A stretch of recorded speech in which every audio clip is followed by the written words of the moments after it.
Okay, 4, 3, 2, 1. Go.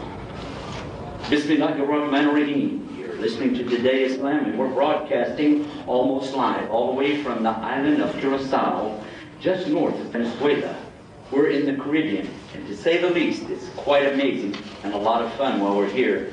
We've met something more than just a nice island with the swaying trees and the breeze. Qatar is very famous for loving this breeze here. But we met something else. We met some beautiful Muslims, and then we found that people all over the island, you know what, they have a beautiful heart. And we like that.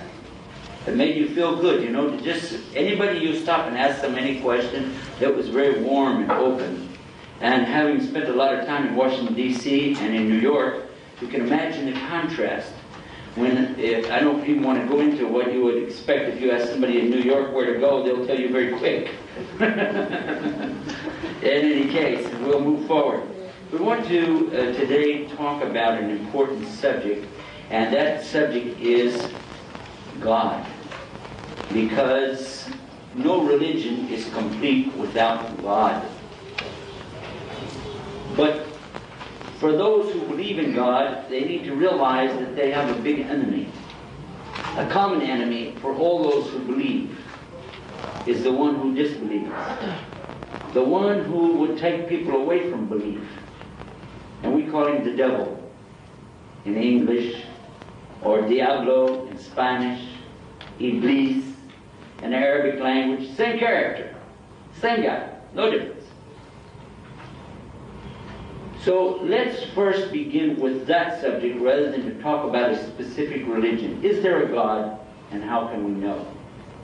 Islam is based on truth and proof. Over 10 years ago, when I was preaching Christianity, I met a gentleman who was a Muslim from Egypt. I felt it was my duty to convert him to Christianity. And I tried my best.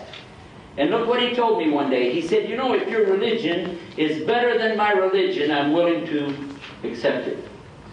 I said, well, that's pretty good. This boy's ready to go. He said, there's only one condition. I said, what's that? He said, you will have to have proof. I said, what? Proof? Proof? Religion's not based on proof. Religion is based on faith. And if you have faith, you don't need any proof. Right? He said, wrong. He said, in my religion, Islam, we have both proof and faith. We prove and then we believe. I was pretty curious to know how you could prove that. After all, he's going to try to prove to me that there's a God. Well, I believe, but still, what's the proof? And these are some of the things that we'll be talking about tonight.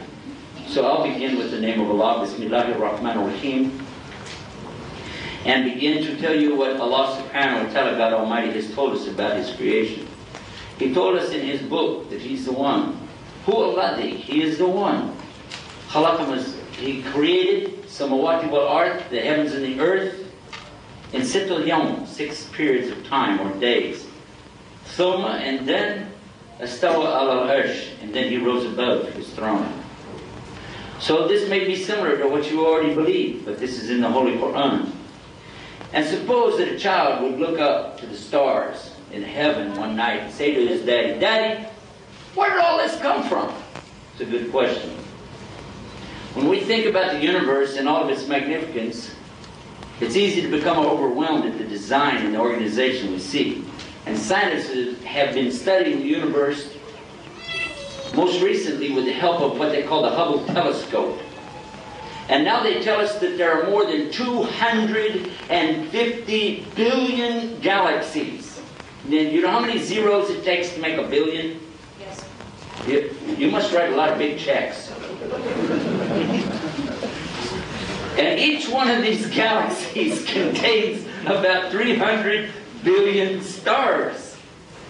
So can you imagine 300 billion times 250 billion? Do you know how many zeros that is? A bunch. Yeah.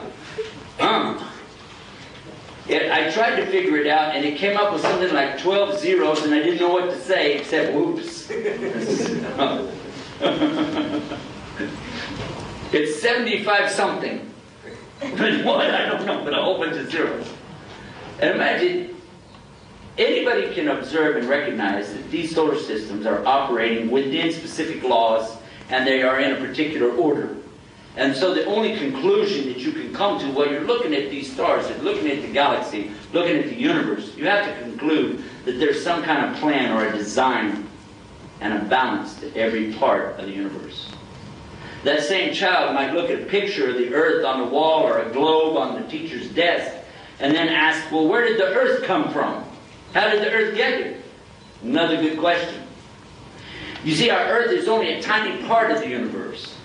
Yet it is unlike any other planet. Did you know that? It is a perfectly designed system for life, especially human life. We can live here very easily, but we've yet to discover another planet on Earth like the Earth. Another planet like the Earth they haven't discovered. Nowhere throughout the universe have they even found life or even water. Oh, they're trying. But in the meantime, I'm going to just stay right here if it's all the same to everybody else. So think about it. Where did this earth come from? How did it get here? Who designed this? Who put this system together? Who created life in the first place? And these are the questions we should ask before we ever start talking about religion. We should find out, is there a God? And if there is, who is this God? And then find out what is our purpose for being here.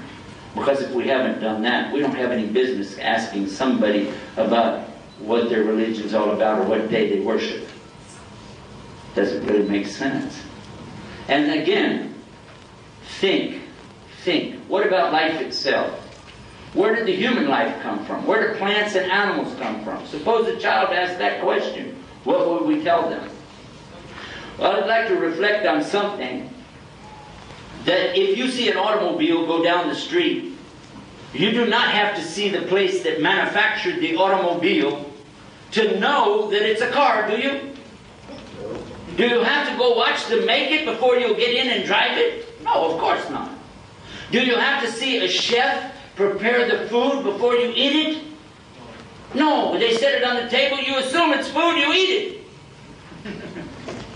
Yes? A map on the wall. You don't say, that's not a map, I didn't see anybody draw it. A painting. You say, I don't see anybody standing there with a brush and the palette and the little tam on the side of the head, so I don't believe it's a painting. It's just a bunch of stuff fell on that paper. You wouldn't believe that. So how could you look at the universe when you look up into the sky and your eyesight doesn't even come back? And you can't imagine who created such a thing. And you can look at yourself and realize, hey, this is a pretty amazing body I got here. I'm not talking about being on the beach. I'm talking about...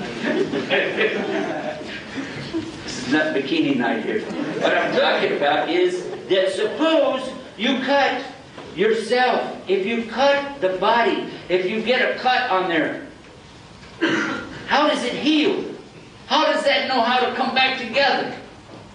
The pieces come back together and heal, and in a few days you just have a mark, and a month later, just a little look, maybe some mark, and then a year later somebody asks you, you got cut pretty bad last year. You say, oh, I don't even remember where it was. People get burned on their fingertips. And if the first layer is burnt, it can grow back and the same fingerprints come back. How does this happen? How? Is there some memory chip in there? And if it is, who put it there? How many times have you been sick and you knew you were going to get well anyway, eventually? How did you know you would get well? What is that? What's curing you? And look at what some scientists have tried to say. They've tried to say that everything came out of a boom, a big bang. A big bang. Now that's a theory that they have, and it's called the Big Bang Theory. Theory means what? No proof.